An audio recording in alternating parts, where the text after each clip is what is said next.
Hello,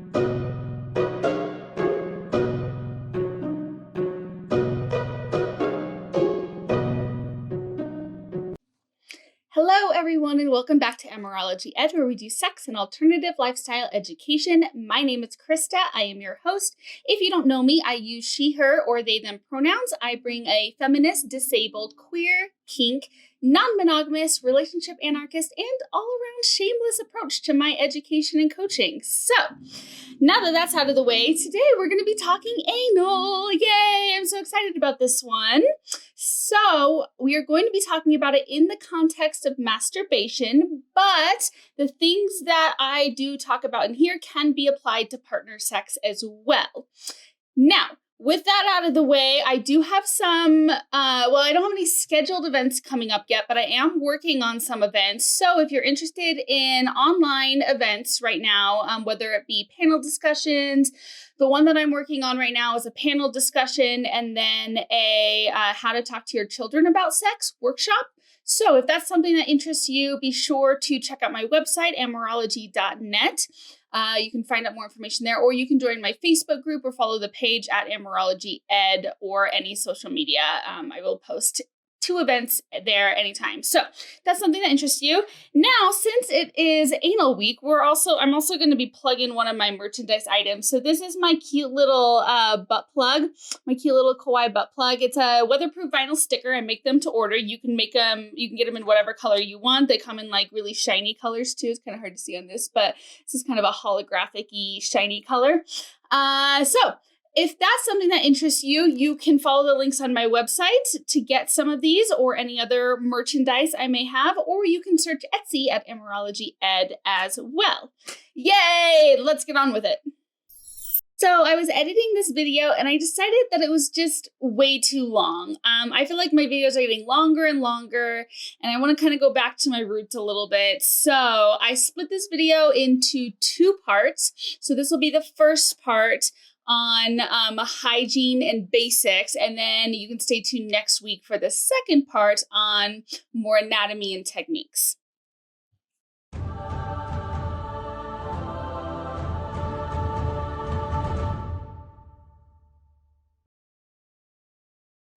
Anal is a tough one, I think, for people because it's still so taboo and people are getting more and more into it and exploring that more about themselves.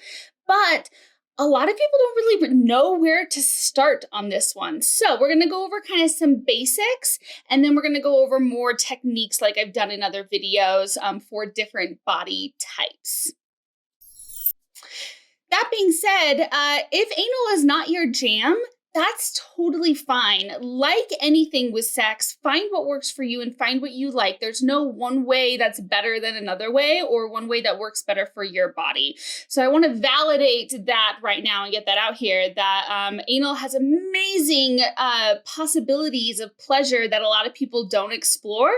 But if it's not your jam, that's totally fine. And we're going to talk about different levels that you can explore anal that you may or may not be comfortable with in this video as well. If you are new to anal stimulation, I do actually recommend trying it alone. Being both the giver and the receiver gives you more control over this situation that is a little scary for some people. So having more control oftentimes means that you're going to relax a little bit more into it. It also means that you'll be able to kind of direct other people or find out what you like and figure out how to direct them to make that happen if you decide to transfer this to partner sex. Okay, let's get down and dirty and talk about the anatomy of the anus. Yay, you know it was coming, come on. So here I have 2 different pictures. The one at the top is a person with a vagina. The one at the bottom is a person with a penis. And we're going to talk about different similarities and differences between those different bodied people. But for now, let's talk about the anus is right here. The anal canal is about less than 1 inch long going into there and has amazing capacity to stretch. Once those muscles are really relaxed all in there, you can actually pass an entire hand through that area. But for most people, a pinky finger is probably too much penetration. So keep that in mind that it is possible to fist somebody's anus or your own, but take it slow. Don't go there yet. We're going to talk about that. However, because the anus is not as malleable as we would like it to be sometimes, it is a different sensation than what you're probably used to, particularly if you haven't done anal play before. So people often describe it as kind of a feeling of fullness inside them, and because it is tight and kind of constricting, and it may, in some people, stimulate what is kind of like a feeling of needing to go to the bathroom. More often than not, that is just the stimulation that's causing that feeling, and you don't actually need to go. But the feeling may take some getting used to. When doing anal play, things like using lots of lube, and we'll talk about lube a little bit later, but lots of lube and starting smaller and working your way up to larger things. So smaller like a pinky finger and working your way up to a dildo or a penis or whatever you're going to be putting up your butt, I don't judge, is going to be better for you. And again, that doesn't have to be the end goal. And we'll talk about things that are super yummy to work with your anus if penetration is not your end goal and it's not your jam. With this too, be sure to relax as much as possible. Tightening up those muscles is going to just decrease the pleasure for everybody involved. So relaxing and really getting into that pleasure, this means a lot of workup and getting ready for that position. And also, and we'll talk about that a little bit more, but also remember, I want to put this out here now, if you experience any pain at all during this, stop, go back. The anus is actually really prone to micro tears, and it shouldn't happen. There's no excuse for this if you're doing this properly. So if you experience any pain at any point, stop, go back, rework some things up, get some more lube. We'll talk about ways to combat that. So the first thing you're going to want to do is pick a position that you want to be in. For most people who are new to this, the easiest position to kind of get into is lying on your back with your knees bent and your legs kind of up. So you can get easy access to that. For some, you may want to get a mirror out so you can find your anus more easily and you can really explore that region a lot better. Alert, alert, alert! Before we go any further, I want to just give a disclaimer here that only objects that are sold for anal penetration should be used for anal penetration. This is really, really important. You don't want to be the person going to the emergency room because whatever you were trying to stick up there got sucked up there, which happens all the time. So please only use items that are sold for anal penetration in your anus. Lube!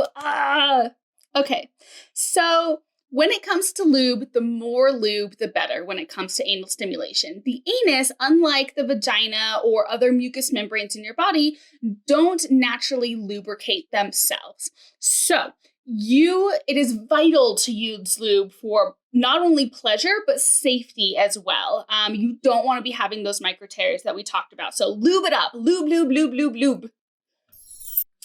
There's a lot of debate out there as to which type of lube to use for anal penetration. And I say, find a lube that works for you. What? I get to pick for myself and not listen to what other people tell me? Okay.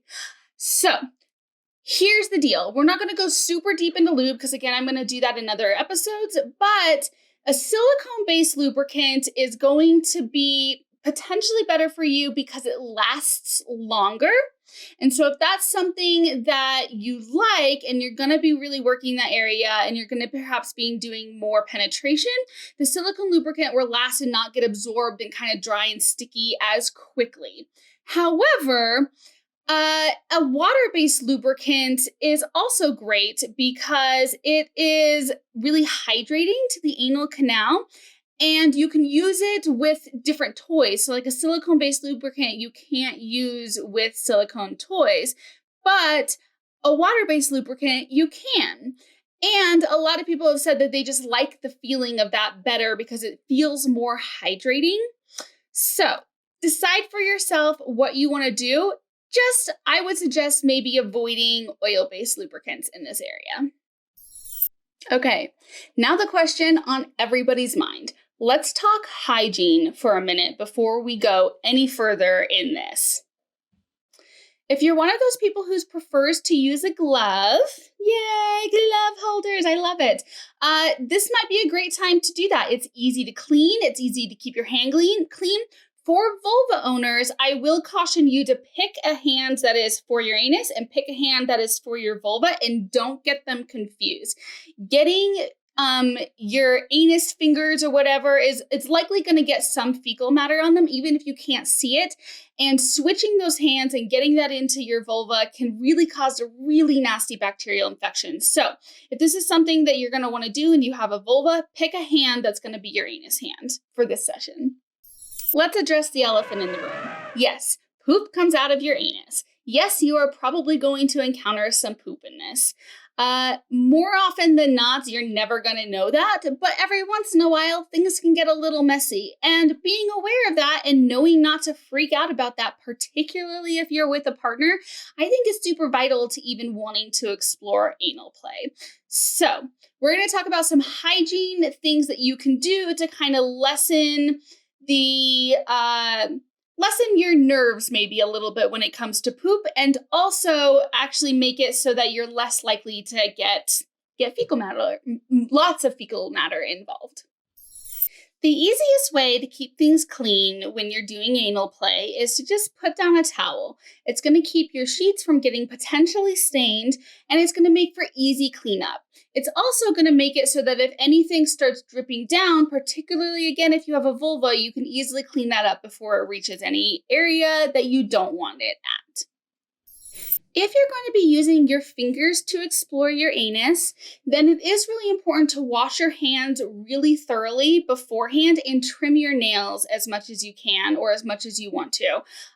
Or put on gloves. And a good way, if you have long fingernails and you want to keep fingernails and you want to also wear gloves, is to just put a cotton ball inside the glove right at the tip of your finger so that you're not poking any unwanted areas or tearing the glove or anything like that. But the issue with this is that bacteria get trapped underneath your fingernails, and that can really easily get passed into the anus and cause infections, and you don't want that. So just wash your hands.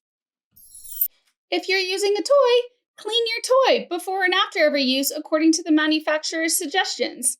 Not hard. But Krista, what about cleaning my actual anus? Krista, I'm so glad you asked. Let's talk about that. When it comes to cleaning your anus, some people prefer different methods. So we're going to talk about two different methods that some people tend to prefer. One is the easy clean, where you just kind of go to the bathroom 30 to 60 minutes before anal play. You empty your bowels out if you can. You wash that area with soap and water with a washcloth, just kind of clean it all up in general. For most people, this is probably okay. This is going to be good and probably avoid a lot of getting really a lot of fecal matter in there.